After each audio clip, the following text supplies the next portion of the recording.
Olá, sejam muito bem-vindos ao Narrativas Antagonista. Eu sou Madeleine Lasco, sua companhia de segunda a sexta-feira, às 5 da tarde, aqui no YouTube do Antagonista, com esse programa que tem um formato diferente, Narrativas Antagonista. É para quem gosta de aprofundar o debate e está buscando se distanciar desses extremismos. É um método que a gente repete diariamente juntos.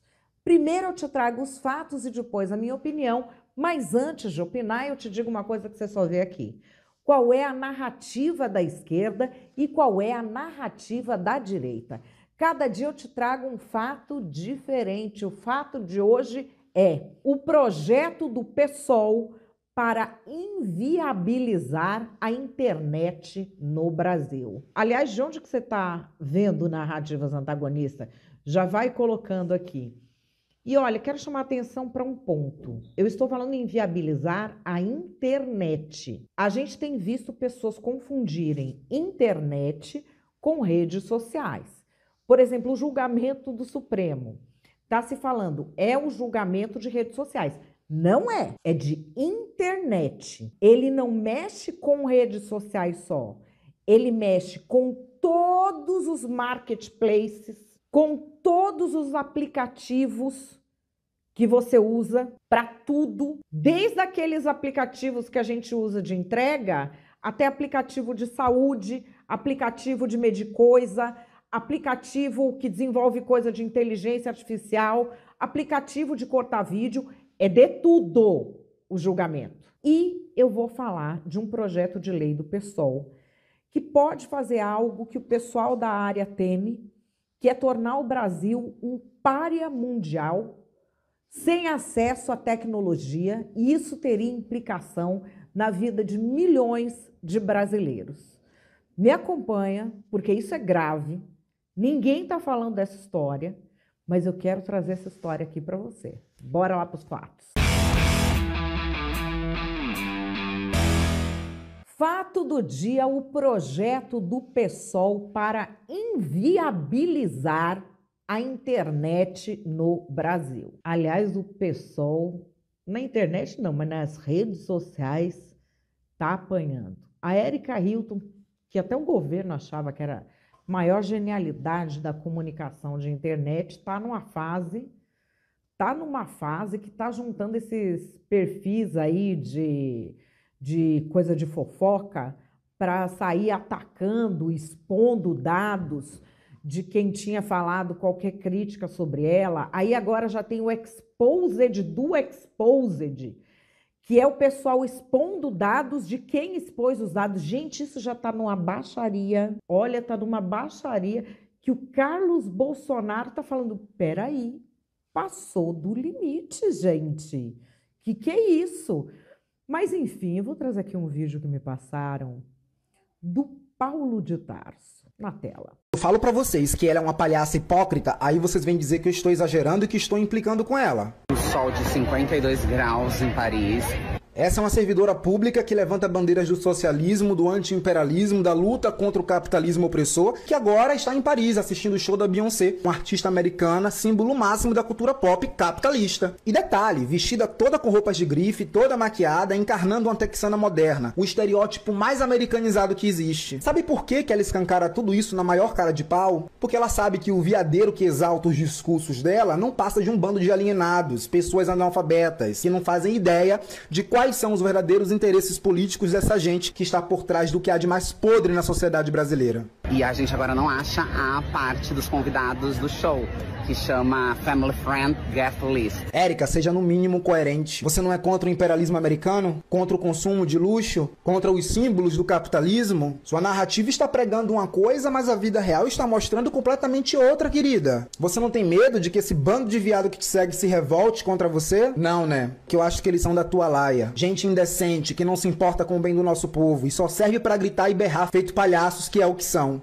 Isso aqui, meu amigo, é o exemplo didático do que é hipocrisia. Fala em nome dos pobres, mas vive como elite global. Quer ensinar moral com o discurso de militância, mas na prática ostenta o que diz combater. Fica o recado. Preste menos atenção no discurso e mais nas atitudes. Porque tem muita gente picareta que se aproveita da sua ingenuidade ou da sua estupidez. Isso é o que a gente mais tem discutido de internet. Isso não que ele falou. Este ambiente, onde aparece Paulo de Tarso e dá uma opinião, aparece o outro e dá uma opinião. Enfim, no julgamento do STF sobre o Marco Civil da internet, não é das redes, é da internet, correto? Então, assim, quando você fala, se uma coisa for potencialmente criminosa, eles vão tirar do ar. Não é uma opinião do Zezinho 523, 214, 36, que será tirada do ar, que vai abalar o Brasil. Sabe o que vai abalar o Brasil? Se for, por exemplo, uma empresa que provocar a saída do ar de um marketplace tipo Amazon, Mercado Livre, aí abala o Brasil. Isso pode acontecer, isso já está acontecendo. Bom, mas vamos voltar aqui para a liberdade de expressão. Eu quero trazer aqui um trecho do voto do ministro André Mendonça. Dito isso, passo eu a consignar que, conforme este pensador, a verdadeira tolerância defende as pessoas, ainda que expressem opiniões idiotas ou inaceitáveis. Essa proteção, contudo, não impede que se ataquem essas mesmas ideias, que devem sim ser combatidas. Bem ao contrário, sobre os paradigmas éticos da publicidade e da transparência, é precisamente através da exposição de tais pensamentos que se viabiliza a possibilidade de realmente combatê-los, modificando o entendimento daqueles que os sufragam.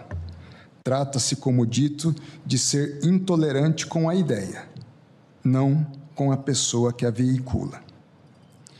Como recorda Samuel Fonteles, abro aspas, o direito à antipatia está protegido pela Constituição de 88, mas ele deve se fazer acompanhar do dever fundamental da tolerância. Ou seja, não se pode obrigar ninguém a ser simpático com ideias que julgar abjetas, estúpidas ou espúrias, mas se deve exigir que haja tolerância para com os demais cidadãos que as defendam. O mesmo autor recorda ainda que está igualmente resguardado o direito à incredulidade. Pelo didatismo, transcrevo o exemplo apresentado.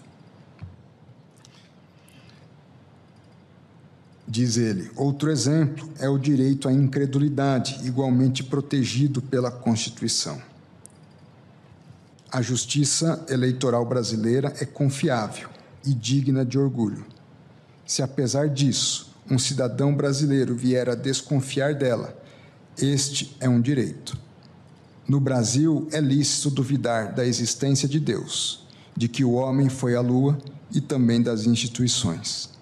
A partir do momento em que um povo é proibido de até mesmo desconfiar, ou é obrigado a acreditar, instaura-se o ambiente perfeito para subjugá-lo pela sua impotência.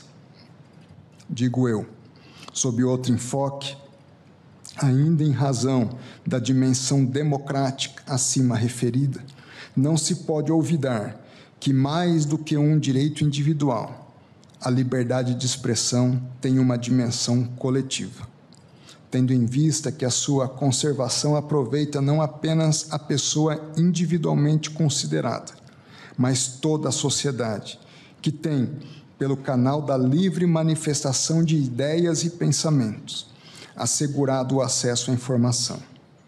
Nesse sentido, apontam as considerações de autores dos mais variados, como Conrad Hesse, Robert Dahl e José Afonso da Silva, apenas para citar alguns exemplos. Agora, sem confundir internet com redes sociais, o Brasil tem uma coisa que se chama Comitê Gestor da Internet, que não pertence ao governo, é da sociedade civil e é considerado um modelo de gestão democrática da internet, da possibilidade de você ter a sua conexão. É por causa do Comitê Gestor da Internet que aqui no Brasil não acontece o que acabou de acontecer no Irã, que é derrubar a internet inteira durante uma guerra, deixar as pessoas atarantadas para que não falem do governo. Aqui não acontece isso. Você provavelmente não sabe o que é comitê gestor da internet. É muito importante para que você tenha o seu emprego, para que você tenha o seu estudo, para que você tenha um marketplace, para que você compre e venda as suas coisas, para que você tenha acesso a aplicativos de saúde. Ele que garante que nenhum governo se meta. E querem substituir isso que você vai ver agora pela Anatel. Entenda o que é o comitê gestor da internet. Já imaginou se você não tivesse seu direito à liberdade de expressão respeitado? Se seus dados particulares fossem divulgados sem autorização? Ou se você tivesse sua navegação filtrada por causa de interesses comerciais? A liberdade de expressão, a privacidade e a neutralidade da rede são fundamentais para a internet. E esses são apenas alguns dos 10 princípios formulados pelo Comitê Gestor da Internet no Brasil. O CGI.br promove há mais de 20 anos a internet no país. Graças a ele, você tem constante inovação, segurança e diretrizes para o desenvolvimento da internet. Isso tudo é feito de forma colaborativa, transparente e democrática. O comitê é formado por representantes de todos os setores da sociedade. Assim, as decisões são tomadas por meio do diálogo, com a participação de todos os membros até que um consenso seja alcançado. Por esses e outros fatores, o modelo brasileiro de governança se tornou referência no mundo todo. CGI.br, por uma internet cada vez melhor no Brasil. Isso de substituir o Comitê Gestor da Internet, que é isso que você viu e que é um exemplo do Brasil para o mundo, pela Anatel, é um projeto do governo. Agora nós vamos aos projetos do PSOL. Os projetos do PSOL são sensacionais. Tem um projeto do Boulos, que é de derrubar o Discord. Isso. Vamos ver. O Boulos quer acabar com o Discord? Teve gente que ficou brava comigo, dizendo que eu quero acabar com o Discord no Brasil, banir ele. Vamos lá, pessoal. Eu entrei com uma ação no Ministério Público Federal não para acabar com o Discord, mas para que o Discord passe a cumprir a legislação brasileira. Primeiro, o básico, ter um CNPJ. Qualquer empresa precisa ter. O Discord não tem. É representado por um escritório de advocacia no Brasil. E, além disso, atuar de maneira séria na mediação de conteúdo da plataforma para evitar cometimento de crimes por grupos extremistas, recrutamento por grupos neonazistas, que hoje é feito abertamente através do Discord. Não é uma questão de ser contra o Discord. Eu sei que muitos jovens estabeleceram vínculos de amizade, encontraram grupos através do Discord, que é uma plataforma originalmente gamer, mas que hoje tem lá os seus servidores, canais de vários temas. O problema é quando a plataforma passa a ser utilizada para cometimento de crime. E isso aconteceu várias vezes aqui no Brasil. Não sei se vocês lembram, lá em 2019, um ataque à escola em Suzano, aqui na região metropolitana de São Paulo. Foi planejado através do Discord. Ou agora, recentemente, o show da Lady Gaga, onde a polícia desmantelou um ataque à bomba num show, um ataque terrorista num show com mais de 3 milhões de pessoas. Foi planejado através do Discord. Ou ainda, quando 2 jovens do Rio de Janeiro articularam um ataque para matar um morador de rua no domingo de Páscoa. Foi planejado através do Discord. Uma plataforma, não importa se é o Discord, o Instagram, o Facebook, o Twitter, qualquer uma delas não pode ser terra sem lei, terra de ninguém e espaço para cometimento de crime. Foi por isso que a gente entrou com a ação no Ministério Público Federal. A história é longa, não dá tempo de explicar por aqui. Por isso, eu peço que você vá lá no YouTube e assiste o vídeo de mais ou menos uns 10 minutinhos que a gente fez explicando passo a passo essa questão toda do Discord. Aproveita para ir lá e curtir nosso canal. Valeu! Se você não sabe o que é o Discord, não tem o Discord, não ouviu falar, ou ouviu falar só de crimes cometidos no Discord, o que o Boulos quer fazer é mais ou menos o seguinte: como estão roubando celular na Avenida Paulista, proíbe todo mundo de circular na Avenida Paulista e fecha os escritórios. Vai acabar o roubo de celular? É esse tipo de solução que tem sido proposta. Este tipo de solução. E aí, eu quero trazer aqui o Ayub, que é um cara que trabalha com essa coisa das redes e que está alertando para esses diversos projetos que ficam falando, porque é de redes sociais, o julgamento do STF é de redes sociais. Fosse de redes sociais, o problema era pequeno. Uma censura, que é grave, é um problema pequeno perto disso aqui. E uma coisa que eu vejo, Ailbe, é que há uma confusão, principalmente entre os meus colegas jornalistas, entre internet e redes sociais. Eu já tinha visto uma pesquisa que para não sei quantos % dos brasileiros, internet é sinônimo de Facebook ou de rede social. Mas eu imaginava que eram pessoas muito ignorantes. Quer dizer, são, mas às vezes são ignorantes que estudaram e estão numa posição de destaque, né? Exato. Então, para um leigo é comum fazer essa confusão. Se não me falha a memória, o número é 70%, tá? 70% dos brasileiros confundem Facebook, na época da pesquisa, com o que é a internet. Mas não, quem está decodificando o mundo real, quem é um analista, quem está nos órgãos de imprensa, quem escreve editoriais, não pode cometer uma gafe grande como essa. Até porque a internet se tornou o palco central de várias atividades humanas. O palco central da cultura, o palco central da economia, o palco central da política. Então, quem trata desses três temas, da cultura, perdão, pulei a cultura, quem lida com cultura também tem que entender muito bem como a internet funciona, porque esse é o palco central dessa atividade. Então, quem se dispõe a decodificar, analisar esses elementos da sociedade não pode escapar do entendimento de como a internet funciona. E os nossos legisladores, nossos juízes também não entendem nada assim de como funcionam os bastidores disso. Então, por isso que as análises são incorretas, as leis são incorretas, o judiciário também toma muitas decisões incorretas sobre o tema, como a gente tem visto. E aí, olha, vamos ver como é que o PSOL pensa essas questões. Deputada Talíria Petroni. Um dia de vitória da democracia contra o autoritarismo das Big Techs. O STF formou maioria para responsabilizar redes sociais por postagens de usuários. Volta aqui para mim. Não é isso o julgamento. O julgamento não é de redes sociais. O julgamento é sobre você ser obrigado a tirar algo da internet, não de rede social, só se houver uma decisão judicial. E isso tem implicações econômicas muito maiores do que censurar a sua opinião. Volta aqui para mim. Nos últimos anos, vimos a disseminação de ódio, preconceitos, racismo e todo tipo de crime correr solto nas redes. E pior, fomos testemunhas de mortes, casos de violência e outros extremismos. No Congresso, também estamos batalhando para que todas as plataformas com operação no Brasil tenham representação legal no território nacional via pessoa jurídica sediada aqui. Volta aqui para mim que, primeiro, eu quero que o Ailbe explique o que essa decisão do STF tem de impacto.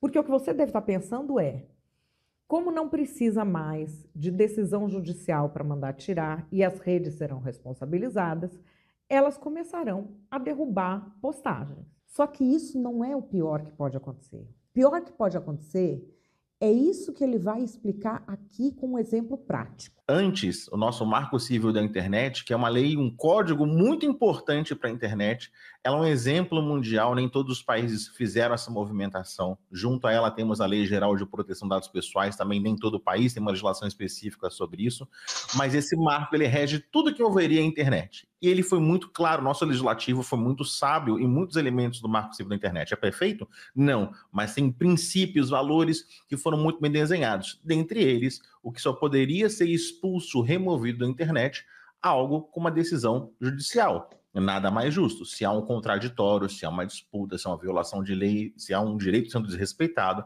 a gente recorre o que na nossa vida não é o judiciário fora da internet, na internet também, para poder fazer os nossos direitos e a lei valerem. Até porque, sendo esse grande palco central que eu falei, né, no início da nossa conversa, tudo que está na internet é algo muito importante, é algo que tem que ser visto como um espaço sagrado da humanidade. Então, você retirar conteúdo que possa, por exemplo, violar alguma cosmovisão de um grupo de pessoas, que possa fazer uma denúncia importante contra alguém que exerce um poder, contra as empresas também com seus malfeitos e seus crimes e suas violações de direito, poxa, é importante que a gente garanta que só sai da internet aquilo que um juiz de direito, que tem a defesa, tem a acusação, que tem todo o processo que a gente, desde os romanos, inventou essa máquina de fazer justiça, e siga esse caminho.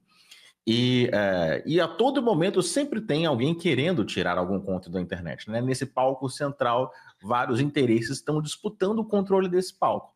O caso mais recente, que é super fácil da gente entender, é a disputa entre a Anatel e algumas empresas de comércio eletrônico, como a Amazon, o Mercado Livre, são apenas exemplos, não é lista extensa, tá? A Anatel tem feito uma empreitada relativamente, eu ia falar justa, até eu me corrigir, mas é relativamente correlata com a atividade deles, que é equipamentos que não foram homologados por essa empresa, pela agência, perdão, eles não podem ser utilizados no Brasil. Então tem alguns celulares piratas, existem alguns equipamentos para ligar na televisão piratas, alguns deles são realmente prejudiciais ao usuário, e a agência só pode ser comercializado no Brasil aquilo que a agência homologou, tem um selinho impresso nos telefones, nas TVs. Então ela começou a perseguir esses marketplaces, esses sites de comércio eletrônico que estavam vendendo e continuam vendendo produtos que não foram homologados pela agência. Qual seria o modus operandi padrão de você impedir a venda de algo? Você vai nos centros de logística dessas empresas e você apreende uma carga ilegal, assim como a Receita Federal faz, por exemplo, né? Mas não, eles resolveram fazer o home office da apreensão, que é: vamos bloquear nacionalmente esses sites. Então a Anatel começou uma movimentação para bloquear nacionalmente a Amazon e o Mercado Livre, que são potências do comércio eletrônico, né? Aí eu fiz uma postagem sobre esse projeto genial da deputada Thalia Petroni, dizendo que tudo que for plataforma que opere no Brasil teria de ter uma sede formal aqui no Brasil. Você pode até achar que isso faz sentido, porque o Brasil tem leis e ok.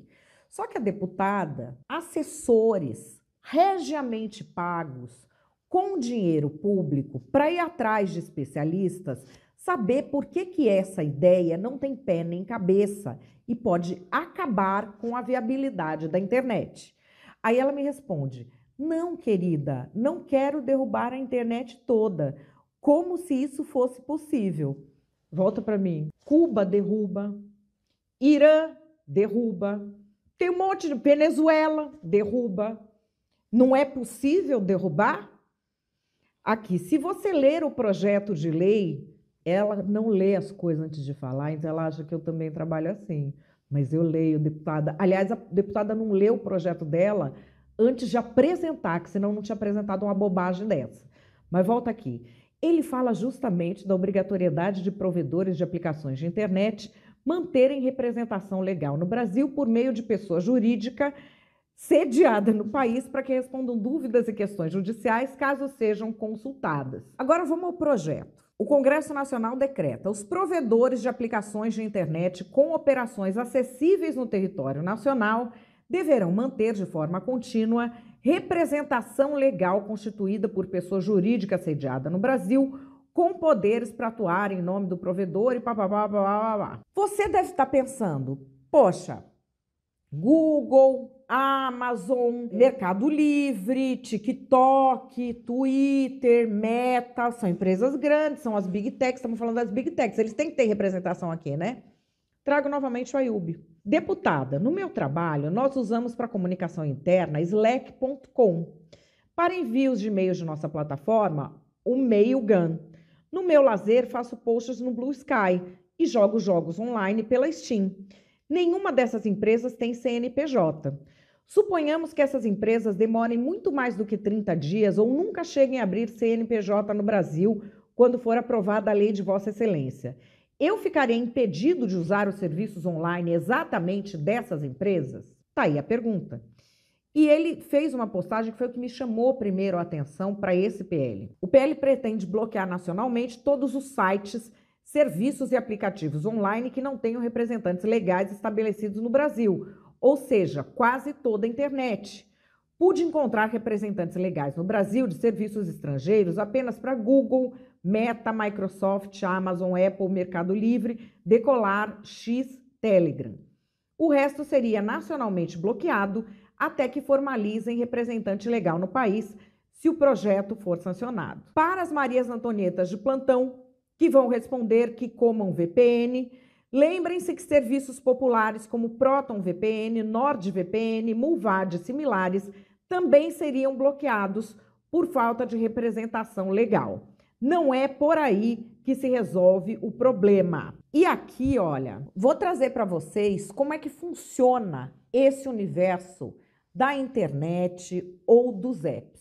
Vamos falar aqui das dicas de aplicativos que você vê por aí com influencer. Põe a dica aí. Sua vida tá uma bagunça, esse app vai te salvar. Basicamente, eu gerenciava todas as minhas tarefas, compromissos, roteiros num grupo do WhatsApp comigo mesmo. Eu sei que você fez isso. E foi aí que eu comecei a usar esse app para organizar os meus roteiros, que é bem completo e tem vários templates. Como essa lista para gerenciar tarefas, em a fazer, fazendo e o que já foi feito. Já no segundo template eu tenho controle de todas as minhas contas a pagar, inclusive infinitas listas de compra e lista de tarefa. E o melhor é que é tudo de graça. O app se chama Notion, é só correr e baixar. Você usa algum aplicativo assim de organização?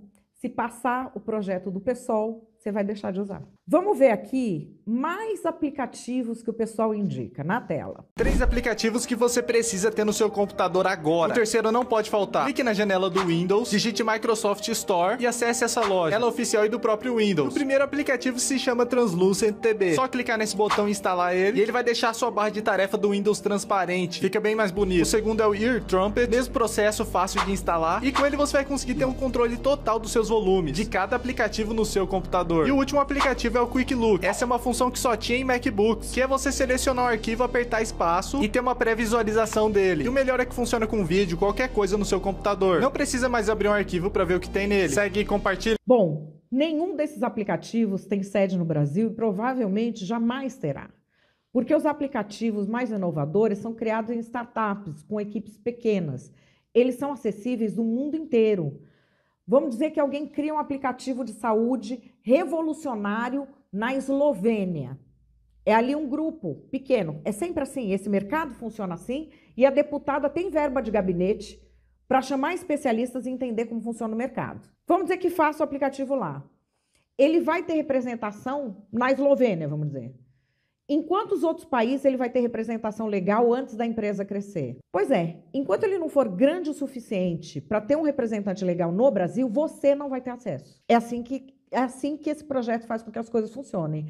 E aqui, olha, não estou nem entrando em IA, em inteligência artificial. Porque hoje você tem, vamos dizer, empresas especializadas em te fazer usar IA para você construir aplicativos. O mercado já é isso daqui. E se você pudesse criar um app sem saber programar? Uma startup está fazendo isso acontecer. A Lovable, startup sueca, permite que qualquer pessoa desenvolva aplicativos profissionais usando inteligência artificial. 500 mil usuários, 25 mil novos produtos por dia. Resultado? Investimento de 15 milhões de dólares e 17 milhões de dólares em receita anual. Chega de depender de programadores caros. Agora qualquer empreendedor pode transformar ideias em realidade com alguns cliques. O futuro do desenvolvimento de software chegou. E você, vai ficar para trás? Revolucionário, né? Você poder criar um aplicativo sem dominar programação. O mundo inteiro vai ter acesso a isso. Mas como a deputada do PSOL não quer que o Brasil tenha acesso, ele não teria. Porque essa empresa sueca, você só teria acesso se ela decidisse abrir um CNPJ no Brasil. Vocês compreenderam que não é sobre redes sociais e sobre o Paulinho 357, avatar de emoji, xingando os outros na internet? Estão compreendendo que vai muito além e nós não estamos abrindo os olhos para isso? Enfim, o que é que você acha disso tudo? Calma, que antes de você achar, antes de eu achar, a gente vai para as narrativas. Internet não pode ser terra sem lei. Nós temos visto mentiras, discursos de ódio que têm causado violência no mundo real, que têm causado mortes até de crianças, e nada disso é coibido pelas Big Techs. As Big Techs lucram bilhões em cima do sofrimento das pessoas e não querem ser responsabilizadas por isso. Acontece que o Brasil é uma democracia. Nós temos leis e elas têm de valer. Se a Big Tech quer operar no Brasil, que é um mercado de mais de 200 milhões de pessoas, ela tem de ter sim um representante legal aqui e tem sim de cumprir as leis brasileiras. A extrema-direita é contra isso porque sabota a democracia por meio de fake news, mentiras e discurso de ódio. Mas isso está acabando. E é para isso que eu fiz o L. Faz o L.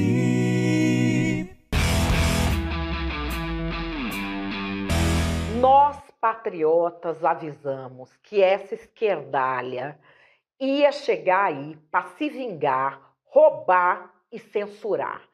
É só isso que a gente está vendo por aqui.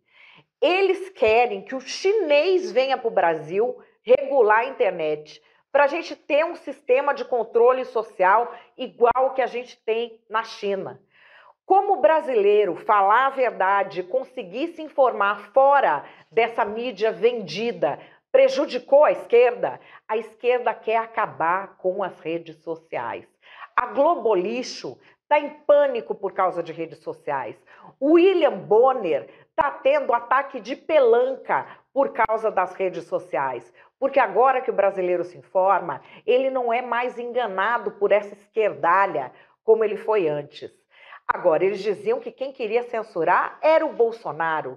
Quando é que o Bolsonaro censurou alguém? Faz o L agora, isentão. Faz o L.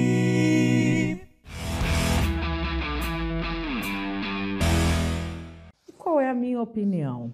Eu não sei qual cenário é mais dantesco.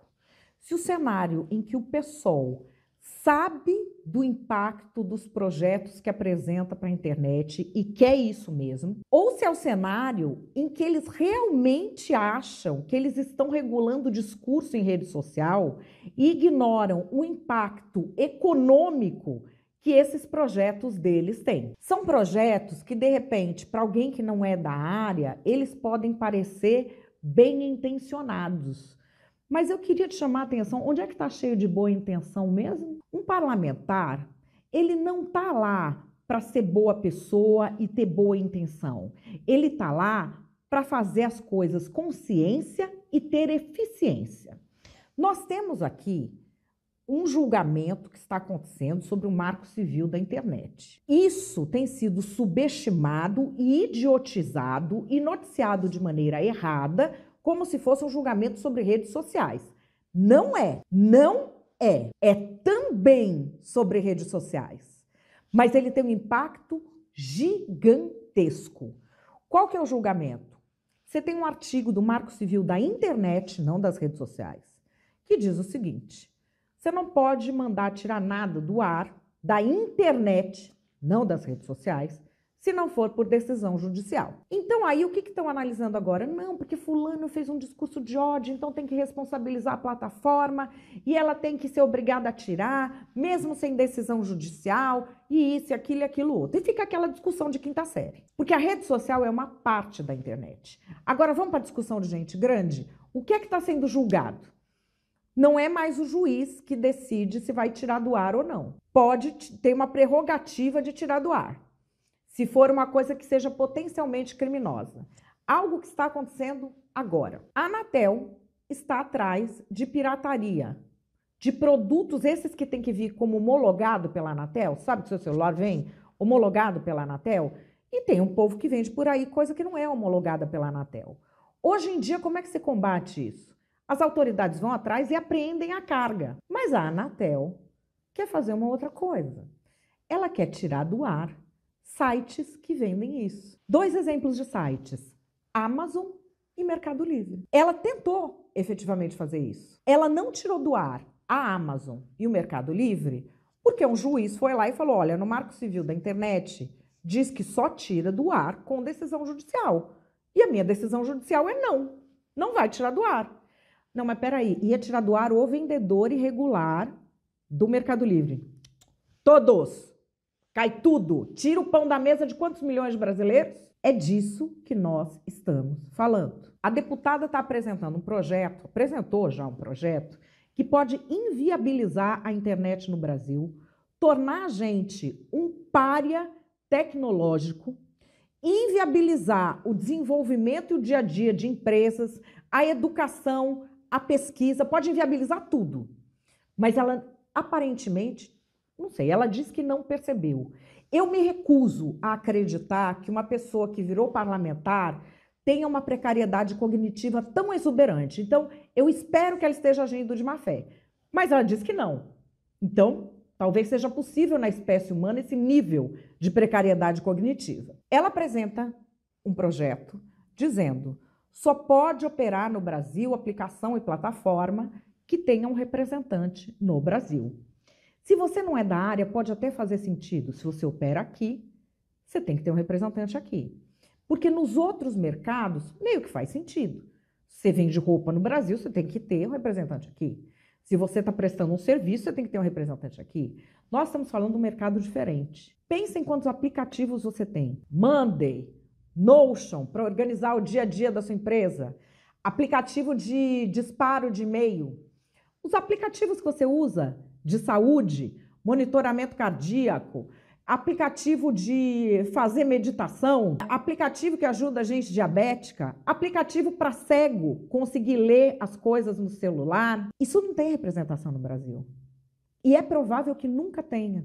Como funciona esse mercado? Eu trouxe aqui no Narrativas, tem uma empresa da Suécia que ela tem uma IA específica para que você faça os seus próprios aplicativos sem entender de programação. Essa empresa provavelmente nunca vai ter representante no Brasil. E se essa lei passa, sabe o que quer dizer? Que você não vai mais ter o acesso a serviços que não tem representante aqui. Ah, mas eles vão ter interesse de ter representante aqui. Não vão. Porque esse mercado tem coisas que são efêmeras, tem coisa de curta duração e ele funciona como? Geralmente são startups, equipes pequenas que fazem aquilo e lançam no mercado. Se tiver projeção, aí pode crescer e virar uma Amazon, um Google, um Mercado Livre, que aí tem mesmo que ter representante no Brasil. O ChatGPT, por exemplo, operou e só foi ter no ano passado um representante aqui no Brasil, porque ele só tem representantes em outros países depois que cresce muito. Isso faria o quê? Com que o brasileiro não pudesse ter acesso às descobertas, ao que tem de ponta, a essa troca para desenvolver o Brasil. Vocês compreendem que está se mirando em censurar coisa numa lógica infantil e perversa de que você reprimiu o discurso, reprime o mal na humanidade e com isso se está atingindo o coração da economia, da tecnologia e do desenvolvimento? Você pensa bem, você quer fazer um curso numa plataforma de uma faculdade internacional. Você não vai poder, porque se a faculdade internacional não tiver um representante aqui, você não pode fazer o curso. Isso inviabiliza a vida das pessoas. Eu acho que está na hora de abrir o olho. O debate na internet é tão quente, tão viciante, que as pessoas têm achado que é tudo sobre esse debate. E tem jogado fora o bebê com a água do banho.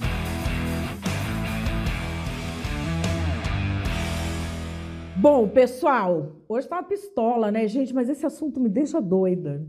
Esse assunto me deixa doida, porque assim, eu tô aqui pregando, feito uma Cassandra no deserto. Feito uma Cassandra no deserto, gente. Pelo amor de Deus. Não é só sobre censura. Estão mirando na censura, que é grave? Estão. Mas o que as pessoas não estão vendo são as outras consequências. Vai muito além. Vai muito além. E fica esse debate besta. E eu vendo adulto entrando nisso. Enfim, se você não trabalha com isso, você não é obrigado a saber. Por isso que eu estou trazendo aqui. Mas quem está participando ativamente do debate, os parlamentares, os jornalistas, esses sim são obrigados a saber. Seguinte, qual que é a nossa palavra do dia? Coloca aí, o fim da internet. O fim da internet, porque quem sabe o povo lendo o fim da internet chama a atenção deles para virem aqui entender o que está acontecendo, entender o que está acontecendo. Eu espero que desse episódio você tenha memorizado o seguinte: a diferença entre internet e redes sociais e por que é importante a gente ter isso sempre em mente. Bom, crianças, hoje vamos ficando por aqui. Amanhã a gente volta às 5 horas da tarde. Grande beijo para você, até lá.